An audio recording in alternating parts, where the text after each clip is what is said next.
Hello, this is Thomas Goodwin, Astro Goodwin, and today's subject, well, we're from Positive Vibes Enterprise. Today's subject had to do with the new spiritual astrology system. Now, this is kind of going to be a little bit mind-blowing but it'll be interesting. I'm not going to try to drive you crazy with too much of the mechanics. I'm just going to try to get people to understand the basics of it. Now, why a new astrology system? Well, I'm very much into the physical-spiritual connection and the connection with the greater universe, that we are one with the universe. We're one with the physicality around us on the spiritual level. The spiritual level distance doesn't matter so much. You can connect with people on the other side of the world that you're close to, like zap, right away. So the spiritual is quite different than what science will see things from, for the position they see things from, which has to do with only the physical. And the physical does tend to limit you, but the spiritual is a lot less limited. And so I developed a new spiritual astrology system to connect people with the universal, the spiritual on a universal level. And not everybody will understand why astrology works, because you have to develop the spiritual senses, the psychic senses, to understand certain things. And I've trained myself with certain meditative technique to be really well tuned into it, which went along with developing a new astrology system. Now, my astrology system had to be developed in a rational, logical, reasonable way, because the spiritual does act in a reasonable, logical way, and you can figure it out because of that. If it was illogical, then you'd never figure it out, and you'd never be able to improve on our knowledge or understanding of the spiritual.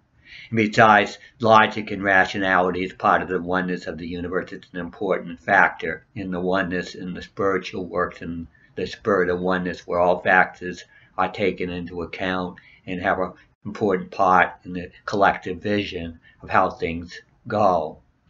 So my system does not have houses or signs. The houses have to do with the position. Has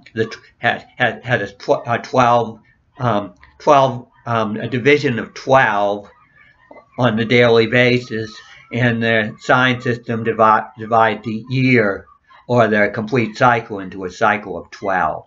I could not develop anything with a cycle of 12, which I could find a pure beginning or a pure end, or make any logic or reason from it. So I don't use houses as signs. I stripped down my astrology system. It's a new one.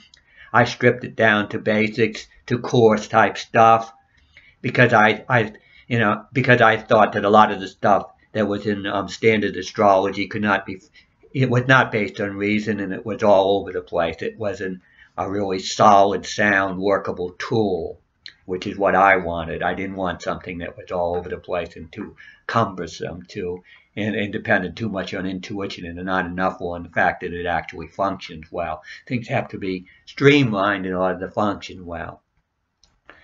I do use the 4 elements that are used in astrology: fire, earth, air, and water. And you can think of fire as sort of like the irresistible force. Whenever you start anything, you want to get something going, you have to be a doer. There has to be an urgency. And a lot of times there's a crisis happening, and then you have to move, you have to do, you have to get something started. But then the immovable object, the irresistible force will run into an immovable object. So the fire is the force, and the immovable object, so to speak, would be earth. That has to do with the consequences, the challenges you're up against, just all the things that make it so it's hard for you to do what you want to do. And it also has to do with the consequences of what you do. And the consequences can be complete failure, where you can't get anything done at all. And that's the ultimate, whereas Earth just stops you completely because Earth is a resisting force. But it's part of being practical is knowing what you're up against, what the consequences are of what you're doing, what has been done in the past. The Earth has a lot to do with the past. The fire has a lot to do with the present, because when you're in a crisis, you have to focus so much on what's happening right now. So fire comes first, usually in the cycle. What you're doing, and there's an urgency, and then you have to have an understanding of what happened in the past. You have to understand consequences, and hopefully you've learned some good lessons so that when you're in the crisis, you'll have something to go by, something to help you to endure, something to give you some strength to go up against things, that you have had past experience, and you have built character in the past. And I say Earth has a lot to do with the past, because when you're dealing with something that's solid and hard to move, it's been around a long time, and it's probably be around a lot in the future, but what you have to deal with is how things have been in the past related to it. That fire is going to want to change the future. It's going to want to move things, deal with the crisis and make things different, change things. And so you got fire, you got earth, you got the irresistible force, the immovable object, and then do you know what you're doing really? Do you know what people or social resources you have that can make a difference? Can you access knowledge or understanding on the subject that is out there, good sources, so you can figure out what's the best way to do it? I'll talk to all these different people. I'll get information from hopefully reliable sources, and that has a lot to do with air, is judgment, figuring out where are the reliable sources, who are the reliable sources, and utilizing them. So air has to do with the mindset, and a lot of times you have to understand, you have to look at things from all sides. If you miss one side, that can be the side that will get you. That'll be the side that will be the disaster for you. So you have to look at things from all sides, and you have to be adjustable to circumstances, and that's what air is all about. Then water, the last one in the sequence, had to do with the ideal, the future, the vision, the desire you have, for what you want in the end, your perfectionist vision or dream of what ideal you really want. And so in water, it had to do with your motivation, your inspiration, and water is the most spiritual of elements. Fire and earth are very physical. Fire, you could say, is the most physical, but you try dealing with a crisis with moving energy, you'll know that it's physical. When you're doing things, you're in action, you know it's physical. It's very physical. Earth has to do with physical when it's stopped, you could say, whereas fire has to do with energy, which is basically particles in movement, whereas earth is particles stopped. And air is abstract. So you're going from very physical in this cycle at the beginning to the more abstract. Air is abstract, and it has to do with mindset. And water, in a sense, it's the most abstract of them all. It has to do with the spiritual level, and at the level where you have this sort of oneness. But, I mean, you can develop oneness on the spiritual level. That's where you try to get the perfectionism, or whatever, the artist trying to get the perfection. You're not going to reach it, but it's an ideal, it's a dream, it's what your end result you want. And a lot of times you could even start the cycle with water, because a lot of times fire, water with its inspiration and motivation and desire may end things, but it also will tend to spark the new beginning too. So it's sort of like the beginning and the end, and the oneness is what water deals with, maybe in the future, but it tends to a lot of times have to do with new beginnings too. Okay, so you got fire, earth, air, and water in that sequence, with fire being sort of like the most physical and water being the most abstract. So that's how the system is basically set up. And So what I do is I'll explain. I'm just going to go through it really quickly. I have 12 characters that I use in my astrology system. Mars, Venus, Mercury, Moon, Jupiter, Saturn, Uranus, Neptune, the Sun, the native, which is below your feet, the midheaven, which is above you, and the galactic center, which is the center of our galaxy. Those are what I use. I also I have 4 levels, and I also use the elements fire, earth, air, and water in a general sense to cover the aspects in general, which are how the planets, how far apart they are, and in certain angles that they're connected with that count more than others. I will start on the personal, individual level. I will start with that, the inward part of our being, the first level. You got Mars, which is fire. Why is Mars fire? Because you're dealing with a sequence, and Mars is the farthest one out.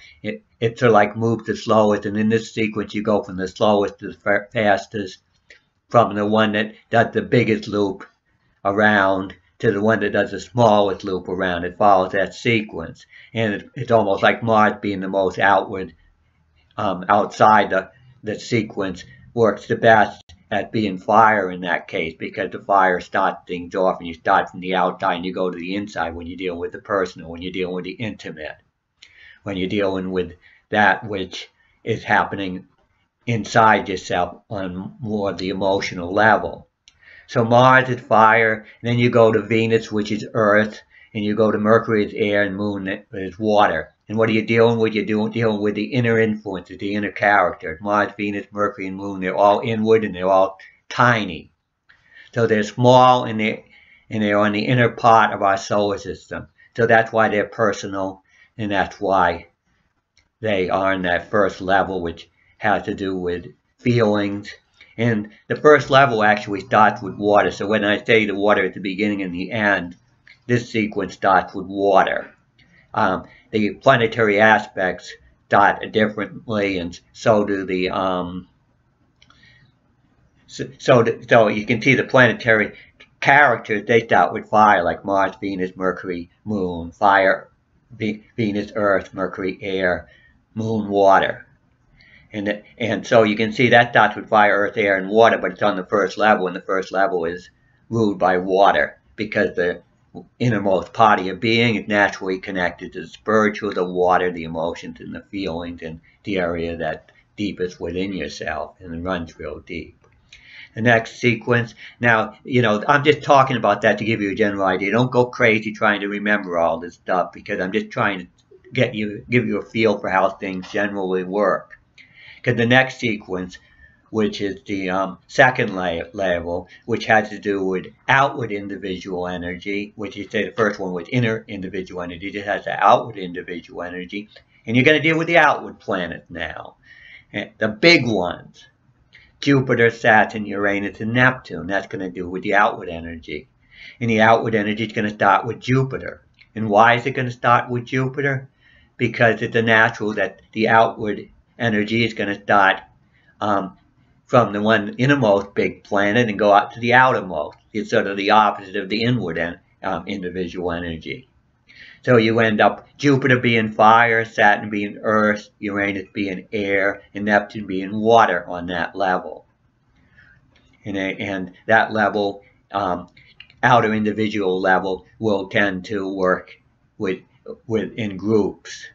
When it's expressed in the outward, and it tends to be the activistic energy, the doing energy, to make things happen energy. And then the next sequence has to do with the universal energy. And I say I have the inner universal energy, and I have the outer universal energy.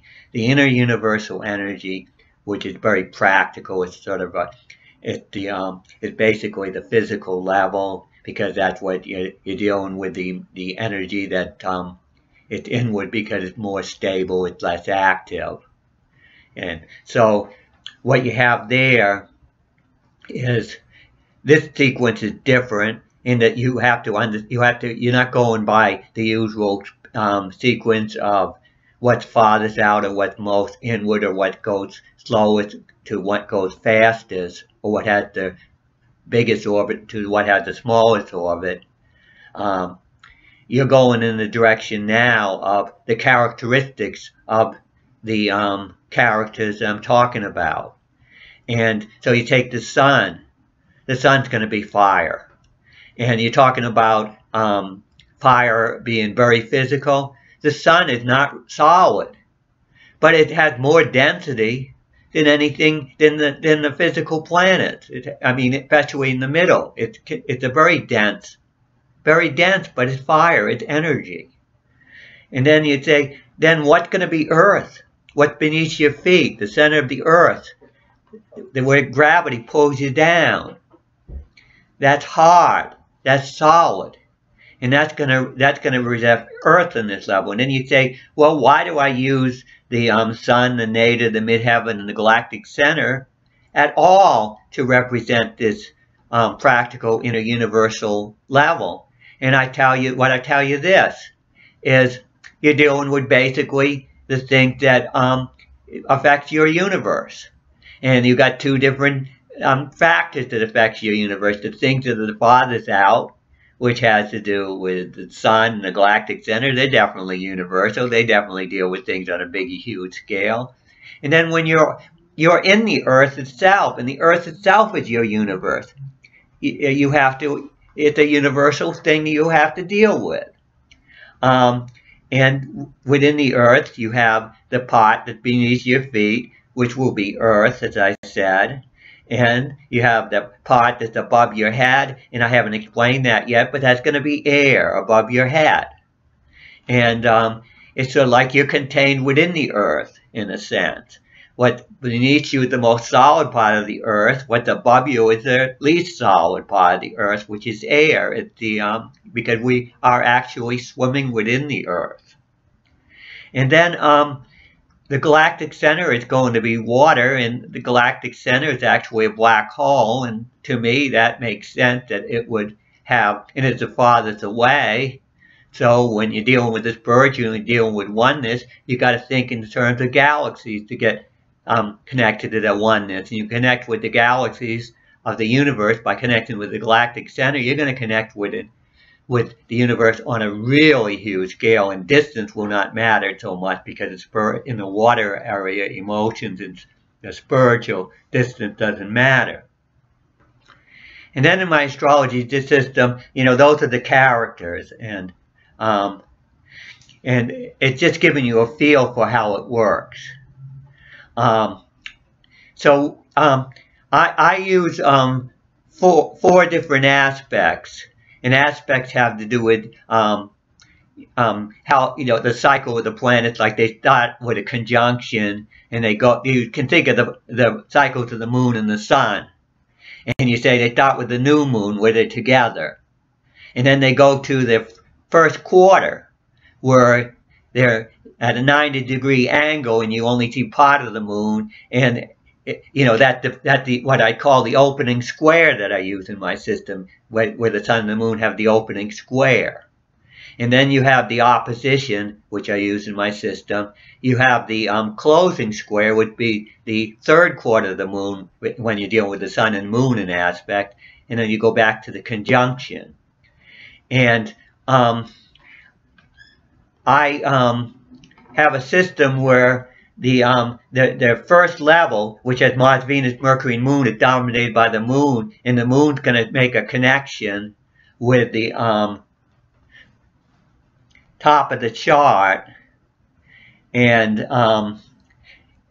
because when you're talking about the connection to the top of the chart and the bottom of the chart. Now, I have to, it gets complicated because you got so many things working together in a system, and so you jump from one to the other. But you have the top of the chart, which is the midheaven, which I said is ruled by air. And the midheaven is very abstract, and it's connected with water, which is also abstract. So when you have the first grouping, which has to do with the interpersonal, it's going to be dominated by the moon, because the moon is watery, and that's the water level. So the moon's going to dominate, and it's going to set up that level. So the moon's going to connect to the top of the chart, the abstract center of the chart, in an aspect after birth, and that's going to sort of like determine whether you are ruled by Mars, Venus, Mercury, and Moon. And so there's going to be connection to the top and the bottom of the chart, and the Moon and Jupiter and the nadir and the midheaven are going to be the things that set up the connections that determine the rulers of the chart, which I won't get into right now because that's really complicated. But what I want to say is the aspect, this is how they go, which are going to happen on 4 levels, because the aspect to the Moon will be one level, the aspect to Jupiter will be on another level, and then the aspect to the midheaven and the nadir will be on another level. I don't have aspect to everything. I only have aspect of the other characters, all the other characters pretty much, to those core 4 characters that are, like primal characters. In other words, everything else is interacting with them, and they don't interact much with each, they don't interact with each other. They just interact with those biggies. So you can say I've definitely altered traditional astrology in the sense that I have really limited what has aspects. And then I also, when it comes to, you see how the practical level will tend to have aspects to the Earth, represented by the nadir, and then the outermost level will have aspects to the midheaven, which is related to air, and that's where it gets complicated, because on the air level, the rulership is just going to be just basically fire in general, earth in general, air in general, and water in general, and it will have to do with connection with all the aspects that are of that variety. But what I'll say right now, I don't want to it gets complicated, more complicated, more complicated. I don't want to get you too much into complication, except to say that the aspects follow a certain pattern, and it's different than the pattern of the characters of, Mars, Venus, Mercury, Moon, and all those characters. It's different than the characters. The aspects, actually, Earth rules the conjunction. Why does Earth rule the conjunction? Because when you're standing on the ground and you've got gravity, you're pretty, that's pretty much a very solid position, and the conjunction to it's holding things together. It has gravity because it's together. When you put things together, they have more gravity. So that's why Earth rules the conjunction. The opposition will be ruled by water, because water is sort of like the antithesis of gravity. And then you can think of the chart as having the bottom of the chart being the nadir is Earth, and then there's where the conjunction will be. And then you look at the top of the chart, which is the midheaven, and you see that's in opposition to the nadir, and that will be dominated by the abstract water, which is also connected to the top of the chart in my astrology system. Now I have a dog barking. Can you stop barking right now, Ampy?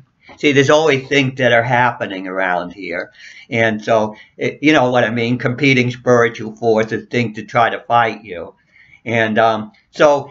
Earth rules the conjunction in the opening square with the first quarter of the moon, you could call it ruled by air. Why air? Because air tends to open things up. Air has to be open. Water has to include almost everything, so it's going to be the opposition, and as I say, it connects with the top of the chart from the bottom of the chart.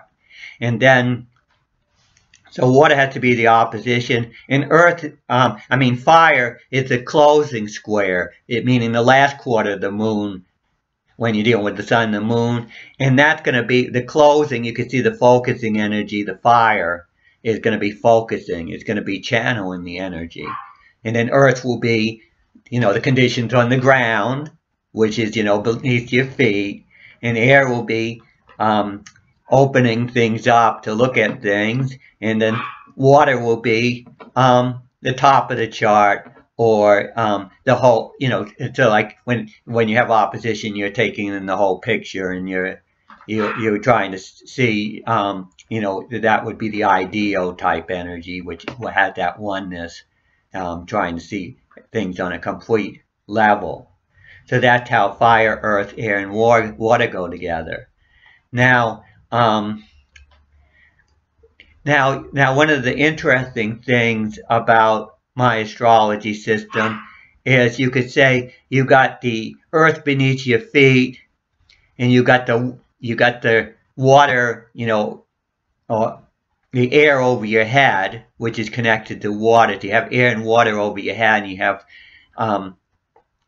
earth beneath your feet, which is connected to fire. So you have fire and earth beneath your feet, and there's a connectivity between those two. And in my astrology system, I won't get into detail, but the aspect between them, the opposition aspect, the water aspect between the top and the bottom of the chart, actually set up a connection which goes through, you could say the center of your being. There's sort of like a center there that's between the top and the bottom. And that center is what you could call God, the universal spirit, the heart of everything. You could say that that's where God is factored into the system. In other words, that's the uniting part of the system. And I can't explain the aspects well enough to explain how well that works, but it works really well, how it connects all the elements together pretty much. The only element that's a little less represented with God is fire, but guess who's on the front lines? Guess who has to make things happen? Guess who has to deal with the reality that God sort of like presents, the reality that can work for us, provided we do the work to understand it. We're the ones that have to make things happen. Of course, there are certain things that are set in motion that you could say God's responsible for, in the sense that the system works a certain way and there'll be crises and things that happen in the natural world. But when it comes to really making things happen and dealing with these crises that are going to happen, it's up to the people, the spirits on the front line, the individual spirits like you and me, to make things happen. There are terrible things happen in the world. God's not responsible for them. We are. Because it's our universe. We're on the front line. We have to make the difference. So we are the prime movers here. We have to follow God's rules because they're made for practical reasons. They're the ones that work the best, because God only can do things that work the best, that serve us the best. That's what God's role is, and God has to do God's role. That's just the way it is. So, to me, God exists because we need God to exist in order for the world the reality to function, and we exist because we're needed too. So we exist because individual spirits have to play a role in making this reality work, and God exists because we have to have a universal spirit to work together to make this universe work. So there has to be that combination. Why? Because we have to be responsible, and we have to feel empowered. And we're not empowered if we put everything on God's lap. We are empowered when we understand that we play just as important a role in how this universe is reacting as God, that we're both indispensable, both God, the universal spirit, and the individual spirit that exists in it. And I can get into an awful lot of spiritual theory that evolved from that. But so that's generally what the astrology system's about. I just wanted to give people an overview, a general idea of what I'm dealing with. It's very complicated. You try and develop a new astrology system and have to do all the thinking outside the box and the trial and error forever and for over 30 years. It's not easy to develop something like that. That's why it's not done.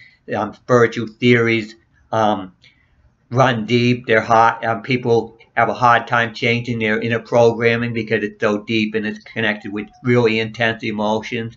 You can't change. You can't develop something new of the nature that I do without going against the most intense emotions out there that are telling you you can't do this. You can't change that which is, because emotions have a tendency to hold people in place, and you got to get them moving in order to make things happen spiritually. Okay, so this is Positive Vibes Enterprise. This the subject was new virtual astrology system. I appreciate you watching. Thank you very much. I'm sorry that the dog interrupted, but such is life. Yeah, c'est la vie, right? And please subscribe. I appreciate you watching, and I see that it took 30 minutes, so I guess that was what it took.